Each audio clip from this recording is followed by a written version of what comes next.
have a raspberry fluff that, yes, is low carb. So let's get started.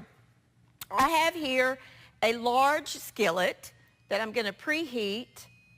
Now the thing is with, let me get this going, with any kind of an Asian type dish, you want to make sure that you have all of your ingredients together and ready to go because it goes very, very quickly. So here I have 6 boneless pork chops. Now these are just the loin cut pork chops because that's, you know, a little bit leaner, still full of protein, no carbs. So we have 6 just the boneless pork chops that I have sliced into thin pieces, as you can see.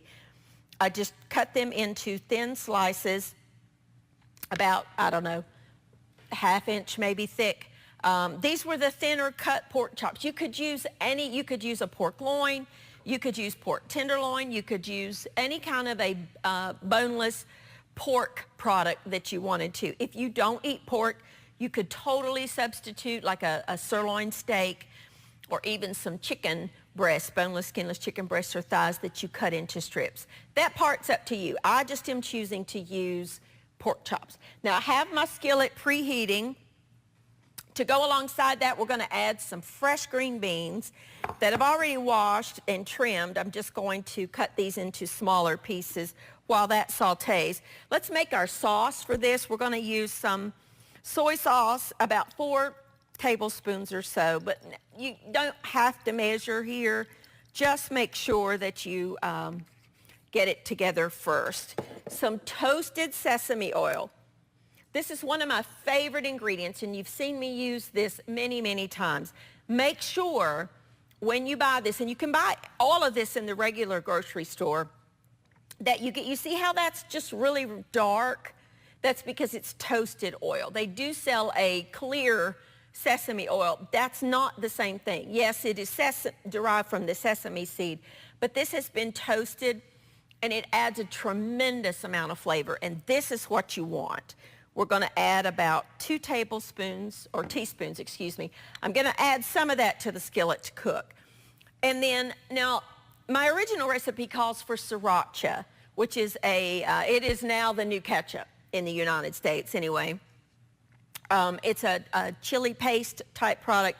I don't have any of that on hand here in the kitchen, but I do have gochujang, which is a chili paste. It's a Korean condiment that adds the same kind of flavor because it adds heat. It adds a little bit of that umami flavor, but it adds the heat that the sriracha does and that chili flavor. Either will work. If you don't have either one, add another tablespoon or so of your soy, and some red pepper flakes will work. Here you can use your own choice because I tend to like things spicy. So I'm adding about a tablespoon. But you can add as much or as little as you like. Now, I'm going to add some Himalayan pink salt. If you don't have this, don't go out and buy it just for this recipe. I always have this on hand because I use it quite a bit. It's actually a pink colored salt. It just has more minerals. It's not as processed. But if you don't have this, kosher salt will work fine. I'm going to go ahead and sprinkle some salt and some pepper on my pork. If you're using whatever protein you're using, chicken or steak, either one. This will work with any of that. Okay, going to add that to that. Just toss that for just a second. All right, my skillet should be getting hot. Let me wash my hands real quick. We'll add some oil to the pan because we want to make sure that pan is hot. I used to watch, when I was just a little girl, I watched the very first cooking show I ever remember. I've been watching cooking shows since I was like 8 or 9 years old. There was a gentleman that I watched every Saturday morning, and his saying is, hot wok, cold oil, food won't stick, and it's very true. So get your pan hot first, add some, I'm using olive oil because that's what I have, but if you don't have any, just use canola. I'm going to add about another teaspoon or so of my toasted sesame oil. Now, this is not a cooking oil. It just flavors the oil a little bit. Give that about 10 seconds to heat up, and we're going to add our pork to our hot skillet. You want to hear that sizzle.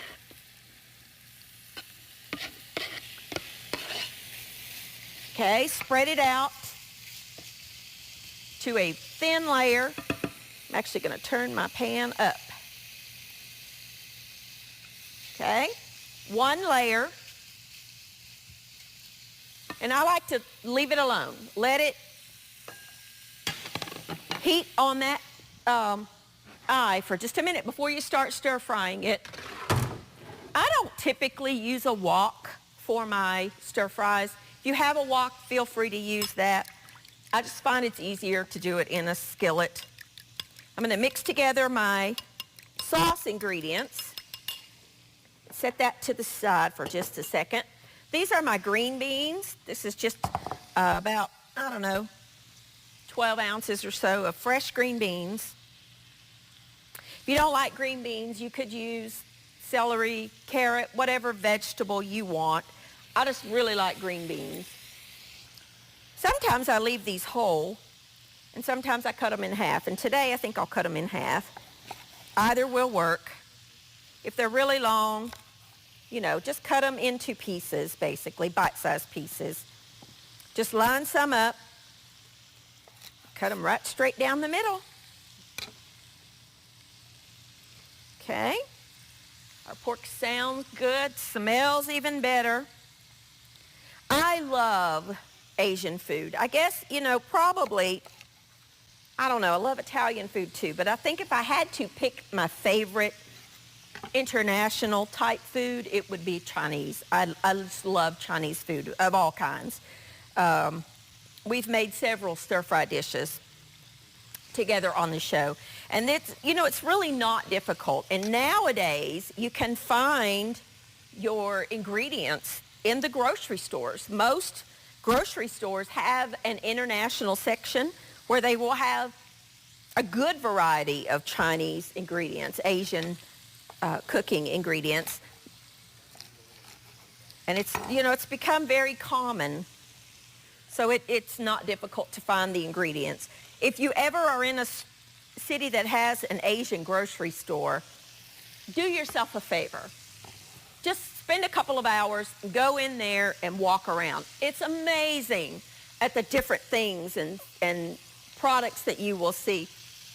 I'm just going to stir this pork, clean up a little bit here. When I come back, we're going to finish up the pork and we're going to start on the cauliflower rice. I'll be back in just a minute.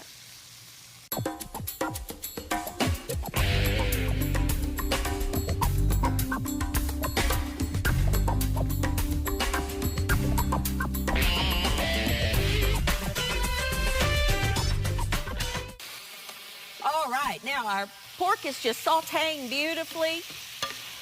We're starting to get a little bit of a golden brown deliciousness on there. So let's just let that go for just a minute. And let's get started on our cauliflower rice. Now I have a head of cauliflower, but you can find cauliflower in the grocery department already, in the produce, already riced up for you if you want to. But I want to show you how to do it on your own. If you eat low carb, this is a great vegetable to have on hand. I'm just cutting this head. I've already washed it. I'm cutting it into florets. And I'm putting it in my food processor. I've got my skillet, another skillet on medium heat. I'm going to do half at a time. And I want to pulse it until it becomes the size of rice. Don't go too far. Okay, you see how that just becomes like a fried rice sized? That's what you want. Let me grab a bowl here. I did not prep. Did not think ahead on this one, so that's all right. Let's add this to the bowl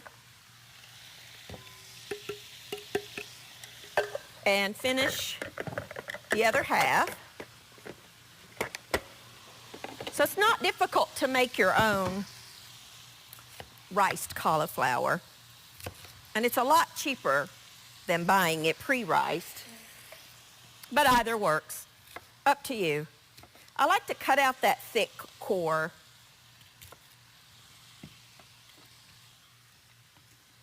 Stir my pork here. Whoop. Oh well, we're making a mess. What's new, right? Because I'm a very messy cook, and I know it. But that's all right. It cleans up. Add your florets. Let's see, I'm going to add the rest of that. Where's my little scooper?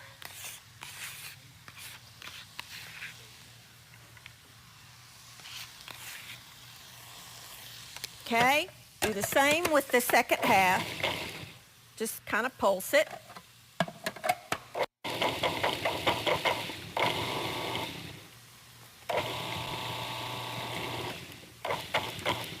Had it a little full. Get those bigger chunks out that did not get down there. I had it a little too full. That's okay. All right, now we've got our cauliflower ready to go. Let's just not waste it. Let's put that in there. We'll get that in just a second. Now, our pan is heating. Let's stir our, oh yeah, you see that little bit of brown right there? That is what you want. It doesn't take but just a minute. Now our pan is heating. We're going to add a couple of little small green onions, the whites and the green, to our rice.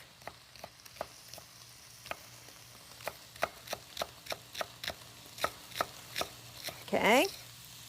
Got a couple of tablespoons of butter that I'm going to put in the rice pan. I'm going to add my onions.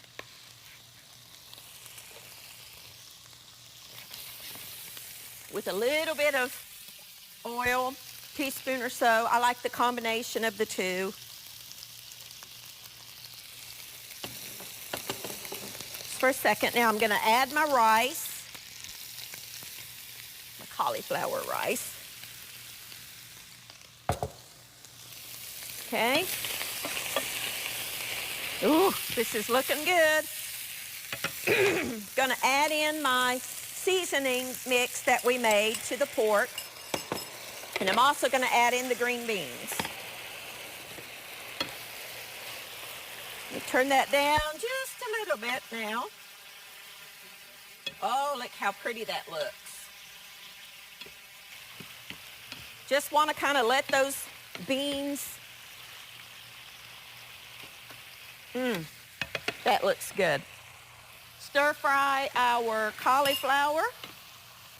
Get that going for just a minute. I'm going to add just a touch of water to that, maybe, I don't know. I mean, literally probably a third of a cup, just to kind of help that cauliflower cook. Let that go for just a few minutes, couple minutes to cook. Clean up here. I've got some garlic that I want to add to my rice. Don't add your garlic until you get something in your skillet because it will burn. And a little bit of salt to the cauliflower. See why I say you got to have your stuff ready to go. Forgive my voice. I have been dealing with some severe allergies lately. And they're showing no signs of going anywhere. It's driving me crazy. Okay? You just got to kind of watch everything. Oh, that garlic. I just got a nice little whiff of that garlic. Just let that cook for a few minutes. That's almost done. Add all of that sauce in there. Okie dokie. Now, fried rice would not be fried rice without egg. So, we've got 3 eggs here. I'm going to just crack them and beat them like I'm going to make scrambled eggs.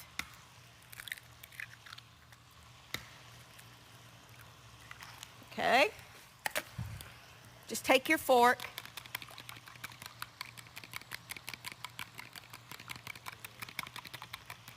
Get them beaten. I'm going to add some soy sauce to my rice, my cauli rice. A couple of teaspoons or so. You don't have to be exact. Because I have it here and because I love it, I'm going to add a little bit of the toasted sesame oil. If you don't have the sesame oil, you don't have to add it, but I'm telling you, that one's worth buying. And once you open that, do keep that in the refrigerator, the sesame oil. It is so good. If you have some frozen peas, you could add some frozen peas and carrots to this if you wanted to. Just let that go for a minute. We're just basically cooking the cauliflower. Our pork is pretty well done.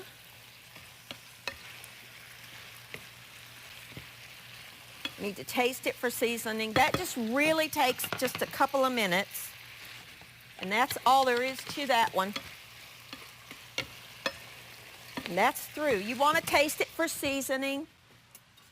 Make sure you've got enough of the balance of the flavors. Just try a piece of the pork.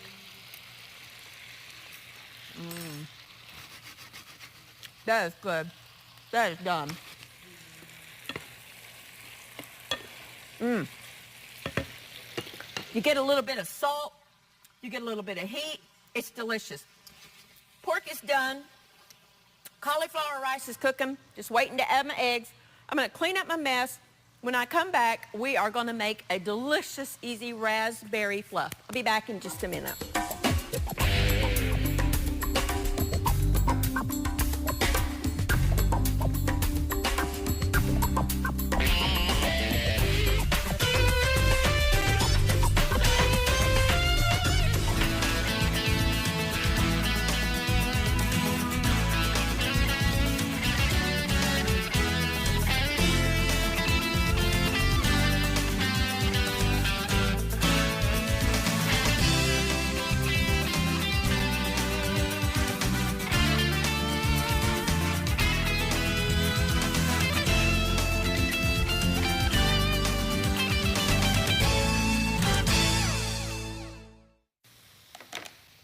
Alrighty, now our rice is good.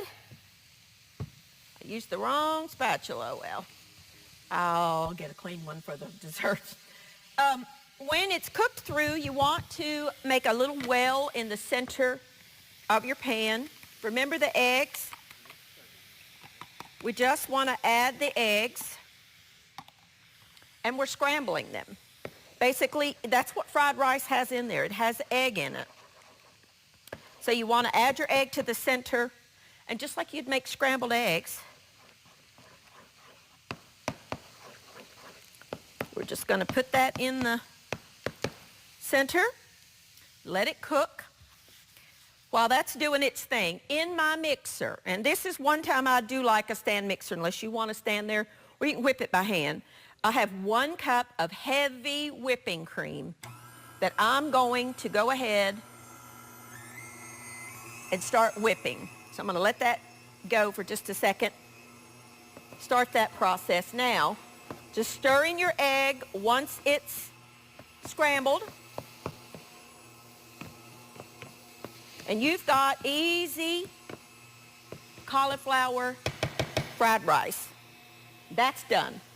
Again, you want to taste for seasoning always.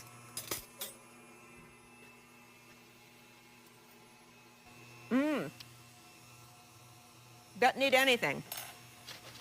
If you've got some sesame seeds, you can add those to both. If you don't have any, don't worry about it. Adds a little bit of flavor, texture.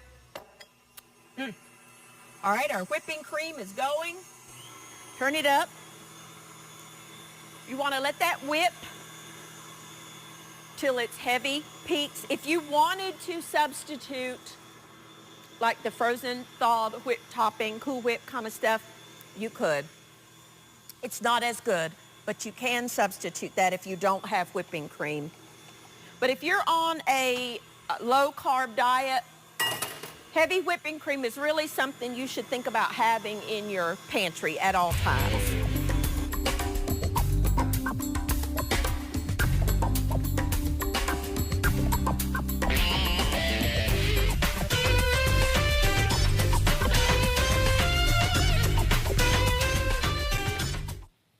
Okay, now I want to show you something.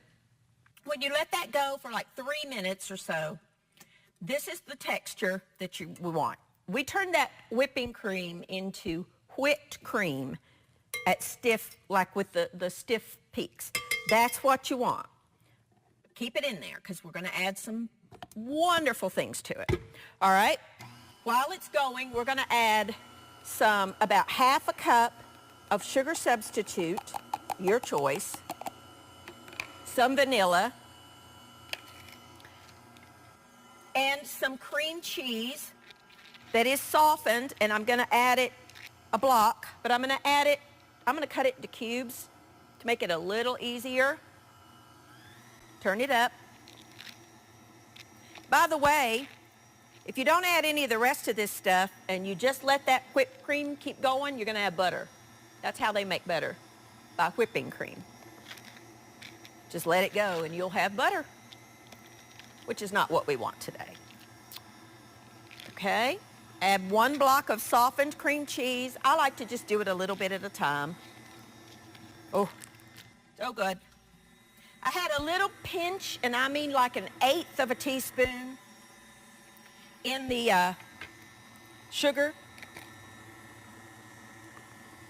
Okay, let's see where we are. These KitchenAid mixers are an investment, but I'll tell you, the one I have at my house, I have had for 25 years. I got it as a wedding gift, and this year is our 25th wedding anniversary. Worth every penny, let me just tell you, because they are workhorses. Let me taste it. Oh my goodness, that is so good. Now, while it's going on, I'm going to add about 4 ounces of raspberries, and I want to whip those in there. Not to break them up totally, just to kind of get them incorporated. Oh my goodness. This is really so good. And there is a very, very easy, low-carb dessert. Delicious. This is good on its own. It's good over a piece of pound cake that you've made, low-carb, or whatever you're doing. But there is a delicious, delicious dessert that is low-carb. So easy to make, you know, and we really, I need to probably taste that, make sure it's good, don't you think? Let's see, with the raspberries in there.